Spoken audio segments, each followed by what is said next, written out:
Shalom saudara terkasih di dalam Tuhan, kita bertemu kembali dalam GKM Menyapa.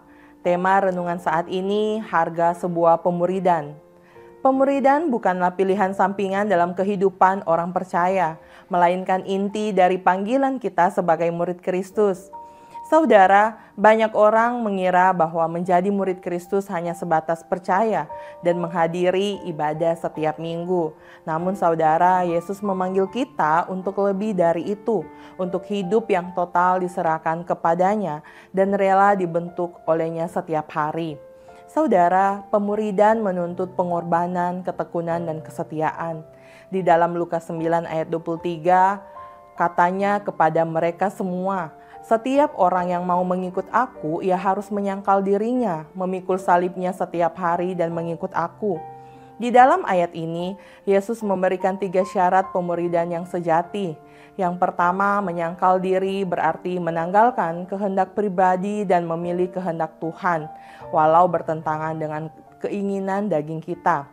Yang kedua, memikul salib setiap hari bukan sekedar mengalami penderitaan, tetapi hidup dengan komitmen untuk taat kepada Kristus, bahkan jika harus membayar harga yang mahal.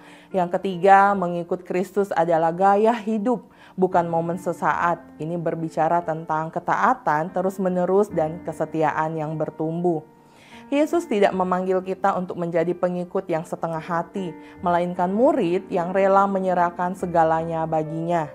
Seorang pemuda bernama Yosua memutuskan untuk meninggalkan pekerjaannya yang mapan karena merasa Tuhan memanggilnya untuk melayani di pedalaman.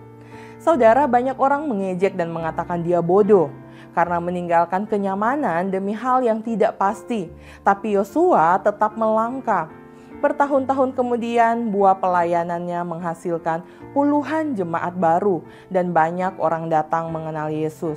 Pengorbanannya menjadi kesaksian hidup tentang apa arti menjadi murid Kristus yang sejati. Saudara, apakah kita bersedia menyangkal diri dan menyerahkan agenda pribadi kita kepada Tuhan? Apakah kita masih mengikut Kristus hanya ketika keadaan baik atau juga dalam penderitaan dan ketidakpastian? Mari kita evaluasi kembali komitmen kita dalam mengikut Kristus. Sudahkah kita membiarkan Dia membentuk karakter dan arah hidup kita? Saudara, kita juga dapat mulai memuridkan orang lain, membimbing, mendoakan, dan berjalan bersama mereka dalam pertumbuhan iman. Pemuridan bukan hanya tentang menerima, tapi juga memberi. Pemuridan adalah perjalanan panjang yang sering kali tidak mudah, tapi di setiap langkahnya Tuhan berjalan bersama kita.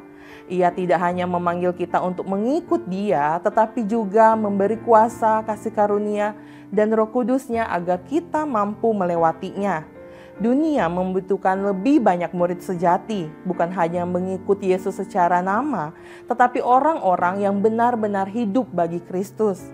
Mungkin kita pernah gagal, merasa lelah, atau ingin menyerah dalam proses pemuridan. Namun ingatlah saudara, Yesus sendiri pernah memikul salibnya dan tidak menyerah demi kita. Ia tidak meminta kita melakukan sesuatu yang belum Ia teladankan terlebih dahulu. Maka marilah kita bangkit kembali memperbaharui komitmen kita untuk mengikutnya. Sebab dalam pemuridan itulah kita menemukan panggilan sejati dan makna hidup yang kekal. Biarlah hidup kita menjadi cermin Kristus agar orang lain pun terdorong untuk mengenal dan mengikut Dia. Mari saudara, kita hidup bukan untuk diri sendiri, tetapi untuk kemuliaan Tuhan sampai dunia melihat dan percaya bahwa Yesus adalah Tuhan dan Juru Selamat. Amin. Tuhan Yesus memberkati.